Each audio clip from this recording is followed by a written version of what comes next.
हवा का तेज झोंका आता है जिससे गोरी कौवी और कालू कौवे का घोंसला टूटकर बिखर जाता है। कालू पति जी, घोंसला तो टूट गया, अब हम क्या करेंगे? ठंड भी आ रही है, हम दोनों ठंडी के दिन कैसे गुजारेंगे? गोरी, चिंता ना करो, दूसरे जंगल में मेरे जानने वाली एक चिड़िया रहती है, हम कुछ दिन वहाँ गुजार लेंगे। फिर गोरी कौवी और कालू कौवा चिड़िया के पास दूसरे जंगल जाने की तैयारी करते हैं। गोरी कौवी ने अपनी चीजें एक बड़े बैग में डाल ली थी। दोनों कौवा और कौवी दूसरे दिन चिड़िया के जंगल की तरफ उड़ते हैं। वो थक जाते हैं और रास्ते में एक जगह थोड़ा आराम करने के लिए रुकते हैं। कालू, मुझे तो भूख बहुत जोरों की लगी हुई है, क्या यहाँ से कुछ खाने को मिलेगा? गोरी, तुम यहाँ बैठकर बैग का ध्यान रखो और मैं जाकर देखता हूँ। कालू कौवा बैग गोरी के पास रखता है और वहाँ से उड़ता है। थोड़ी दूर कालू कौवे को एक बूढ़ी कौवी दाना लेकर जाती हुई दिखाई देती है। कालू कौवा पीछे से जाता है और उसे धक्का देकर गिरा देता है। बेशरम दुष्ट कौवे, तुमने मुझे धक्का क्यों दिया है? कालू कौवा कुछ बोले बिना उस बूढ़ी कौवी का दाना उठाकर भाग जाता है और बूढ़ी कौवी बेचारी वहाँ बैठी रोती रह जाती है। मैं छीन कर ले आया, मैं उस बूढ़ी कौवी से दाना छीन लाया हूँ। गोरी, लो अपना पेट भरो। गोरी कौवी भूखी थी, वो दाना देखकर खुश हो जाती है। गोरी कौवी दाना खा लेती है और फिर वो दोनों फिर से उड़ते हैं। शाम होने को थी जब कौवा और कौवी चिड़िया वाले जंगल में पहुंच जाते हैं। एक पेड़ पर बैठे हुए तोते से कौवा पूछता है, सुनो सुनो मिठू तोते, यहाँ रानो चिड़िया का घर कहाँ है? वो सामने पीपल के पेड़ पर जो छोटा सा घर है, वो रानो चिड़िया का ही है। कौवा और कौवी फिर से उड़ते हैं और उस घर के दरवाजे पर जाकर दस्तक देते हैं। दरवाजा अंदर से बंद था। गोरी कौवी दोबारा दस्तक देती है। खिड़की से चिड़िया की बेटी गुड़िया बोलती है, बताइए आंटी कौवी, आपको किससे मिलना है? बेटी, दरवाजा तो खोल दो, सब बताते हैं। मुझे मम्मा ने मना किया है कि किसी अजनबी के कहने पर दरवाजा मत खोलना। नहीं नहीं छोटी चिड़िया, हम कोई अजनबी नहीं है, हम आपकी मम्मा के दोस्त हैं। मैं आपकी मम्मा का पुराना जानने वाला हूँ। आप जो कोई भी हो, लेकिन मैं दरवाजा नहीं खोलूंगी। जब तक मम्मा घर वापस ना आ जाए, मैं दरवाजा नहीं खोलूंगी। कालू जी, ये छोटी चिड़िया हमें घर के अंदर नहीं जाने देगी। अब हमें वहाँ डाल पर बैठकर ही चिड़िया का इंतजार करना होगा। कौवा और कौवी दूसरे पेड़ की डाल पर बैठ जाते हैं। कबूतर भैया, अब मैं जाती हूँ, मुझे घर जाकर अपनी बेटी को दाना देना है। चिड़िया अपने घर चली जाती है। कौवा दूर से ही चिड़िया को आते हुए देख लेता है। वो आ गई रानो चिड़िया आ गई है। चिड़िया भी वहाँ पहुँच जाती है। कालू कौवे, तुम यहाँ कैसे?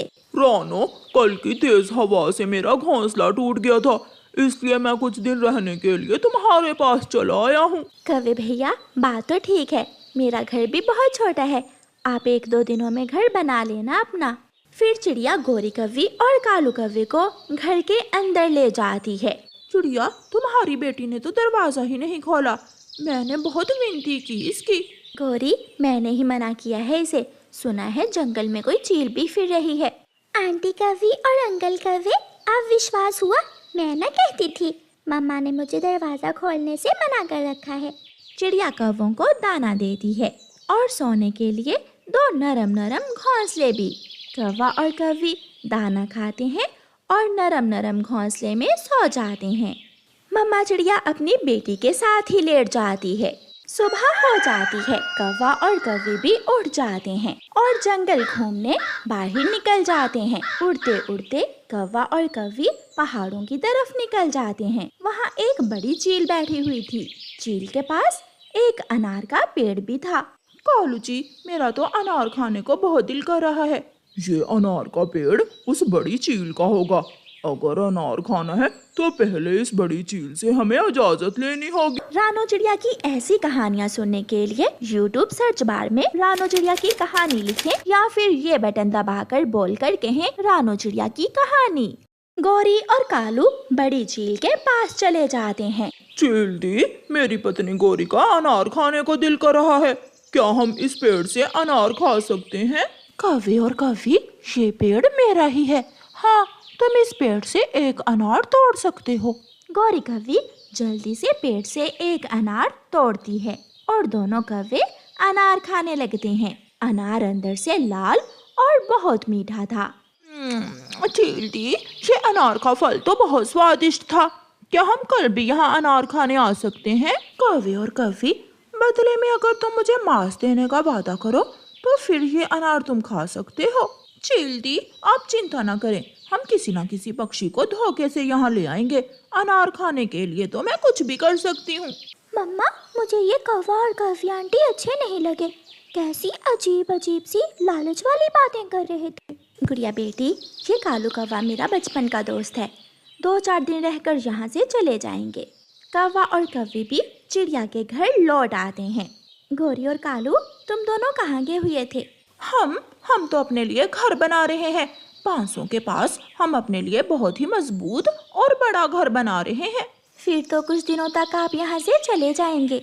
हाँ, जैसे ही हमारा घर बनेगा हम यहाँ से चले जाएंगे। कौवा और कौवी झूठ बोलते हैं। दूसरे दिन गौरी कौवी और कालू कौवा नदी पर बैठे हुए थे जब गौरी कौवी कालू से कहती है, कालू जी, ये नया जंगल है, कोई हमारा विश्वास नहीं करेगा।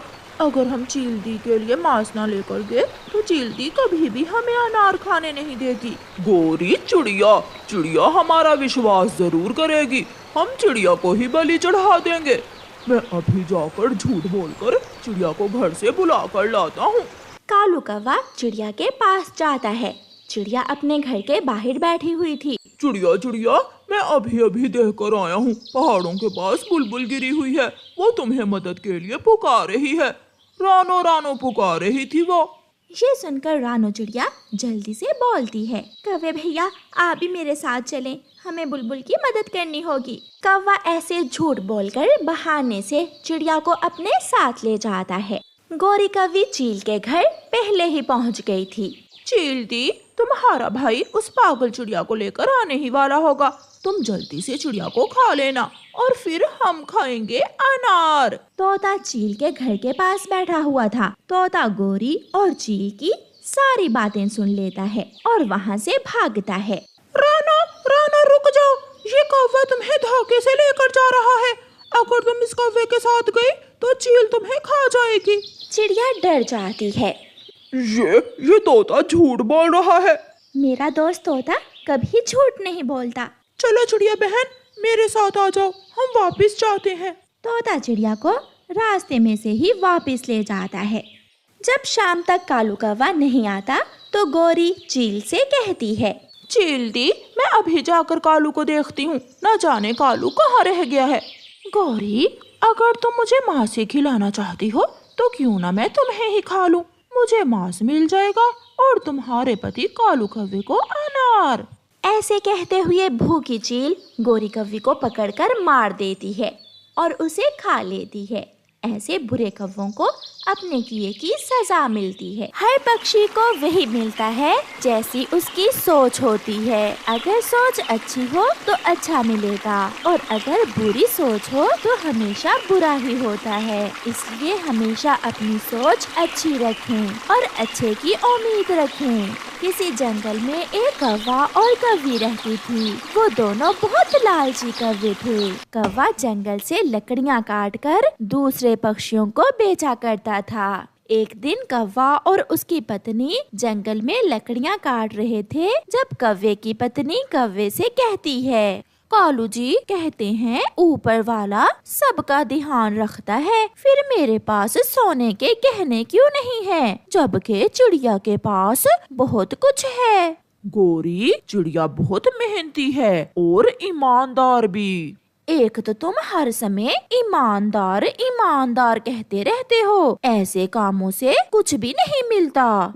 फिर गौरी कौवी कुल्हाड़ा लेकर एक सूखा हुआ पेड़ काटने लगती है। जैसे ही पेड़ गिरता है तो उसकी एक खोकर में से एक खजाना नीचे गिरता है। मिल गया कालू, मुझे बड़ा खजाना मिल गया, जल्दी आओ। इतना बड़ा खजाना देखकर कालू और गौरी कौवी की आंखें तो खुली की खुली रह जाती हैं। अब तो हम जंगल के सबसे अमीर पक्षी बन जाएंगे। मेरे मैके वाले जंगल में सब मुझसे जलेंगे। अब मैं सोने के गहने लूंगी। फिर वो दोनों अपना कुल्हाड़ा वहीं एक नदी में फेंक देते हैं और खजाना एक बोरी में डालकर अपने घर को उड़ते हैं। रास्ते में जाते हुए गोरी कालू से कहती है, कालू, मैं इस खजाने को बेचकर अपने लिए एक बहुत बड़ा घर बनाऊंगी और सारे गरीब पक्षियों को इस जंगल से भगा दूंगी। हाँ हाँ, हम अब सबसे अमीर पक्षी हैं, हम कुछ भी कर सकते हैं। वो थक जाते हैं और अपनी बोरी एक जगह रखकर थोड़ा आराम करने लगते हैं। मुझसे तो इंतजार नहीं हो रहा, मैं एक बार अपने खजाने को फिर से देख लूं। गोरी बोरी खोलती है और हैरान हो जाती है। उस बोरी में सोने की जगह लोहा था। कालू, ये क्या हुआ? ऐसा कैसे हो सकता है? मेरा सोना लोहे में कैसे बदल गया? गोरी, ये जरूर कोई चमत्कारी सोना था। जो हुआ उसे छोड़ो, लोहा भी तो महंगा ही बिकता है। हम लोहे को बेचकर भी बहुत कुछ खरीद सकते हैं। मगर गोरी उदास थी। वो बोरी उठाकर फिर से उड़ते हैं। वो घर पहुंच जाते हैं और बोरी एक कोने में रख देते हैं। कालू जी, इस लोहे को बेचकर मैं एक गाय लूंगी और फिर 1 लीटर दूध में 1 लीटर पानी मिलाकर बेचा करूंगी। ऐसे तो हम चंद दिनों में ही अमीर बन जाएंगे। मजा आ जाएगा। 1 लीटर दूध में 1 लीटर नहीं गोरी, हम 2 लीटर पानी भी मिला दें तो दूध सफेद ही रहेगा। तो ठीक है, हम 2 लीटर ही पानी मिला दिया करेंगे। ऐसे लालची कौवे खुश होते हुए दूसरे रोज वो बोरी उठाकर लोहा खरीदने वाले पक्षी के पास जाते हैं। अच्छे से वजन करना पक्षी, ये लोहा खालिस है। ये तो पूरा 10 किलो हुआ। मैं एक बार बोरी खोलकर देख लूं। देखो देखो, एक बार क्या 10 बार देखो। फिर वह पक्षी जैसे ही बोरी खोलता है तो देखता है कि बोरी में तो मिट्टी है। मुझे पागल समझ रखा है, इस बोरी में तो मिट्टी है। कालू, ये क्या हुआ? अच्छा भला खजाना मिला था, पहले सोना लोहे में बदला और फिर लोहा मिट्टी में। हमारे भाग्य में ये सब नहीं है। फिर वो दोनों मिट्टी को वहीं गिराकर वहाँ से रोते हुए चले जाते हैं। चिड़िया अपने घर के बाहर बैठी हुई थी कि वहाँ तोती आती है। चिड़िया बहन, बारिशें शुरू होने वाली हैं। मेरा घर मिट्टी का है, क्या आप मेरे घर की मरम्मत कर देंगी? हाँ, क्यों नहीं हरियाली बहन, मैं जरूर आपकी मदद करूँगी। मैं अभी मिट्टी लेकर आती हूँ और आपके घर की मरम्मत कर देती हूँ। फिर चिड़िया मिट्टी लेने वहाँ से उड़ती है। थोड़ी दूर उसे वही मिट्टी की बोरी नजर आती है जो कौवे वहाँ फेंक कर गए थे। ये मिट्टी तो ठीक है, मैं इसे इसी बोरी में डालकर ले जाती हूँ। चिड़िया वो मिट्टी बोरी में डालकर वहाँ से उड़ती है। रास्ते में जाते हुए चिड़िया सोचती है, अगर मेरे पास पैसे होते तो मैं हरियाली तोती को मिट्टी की बजाय लकड़ियों का पक्का घर बना कर देती, मगर मेरे पास तो पैसे ही नहीं है। चिड़िया रास्ते में थक जाती है और मिट्टी की बोरी रखकर थोड़ा आराम करने लगती है। उसे मिट्टी सख्त महसूस हो रही थी, इसलिए वो बोरी को खोलकर देखती है तो हैरान हो जाती है क्योंकि बोरी में तो लोहा था। अरे, इस बोरी में तो लोहा है, ये तो कोई चमत्कार हुआ है। मैं अब लोहे बेचकर तोती को पक्का घर बना कर दे सकती हूँ। खुशी खुशी चिड़िया लोहे की बोरी उठाकर वहाँ से उड़ती है।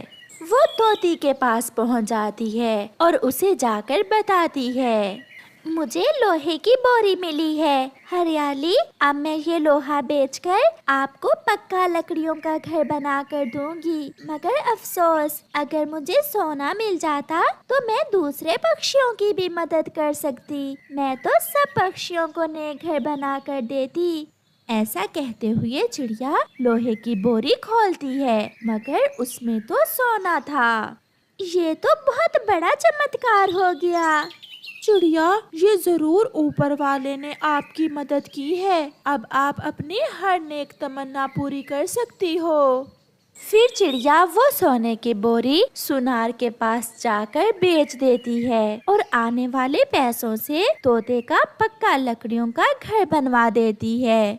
वो दूसरे सब पक्षियों की मदद करती है और बुलबुल को भी एक घर बनवा देती है। कालू, सुना है चिड़िया सबको नए घर बनाकर दे रही है। चलो हम भी चिड़िया के पास जाते हैं और हम भी नया घर बनवा लेंगे चिड़िया से।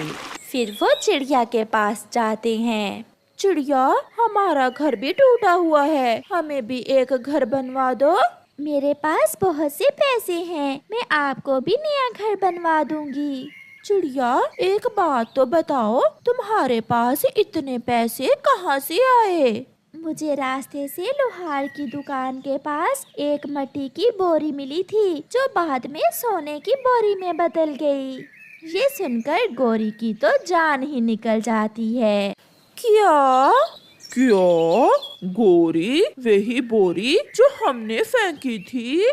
कालू, सच ही कहते हैं, लालच करने वाले का सोना भी मिट्टी और अच्छे पक्षियों की मिट्टी भी सोना बन जाती है। प्यारे दोस्तों, इस कहानी से हमें सीख मिलती है कि हमें कभी भी लालच नहीं करनी चाहिए और हमेशा दूसरों की मदद करते रहना चाहिए। आपका धन्यवाद।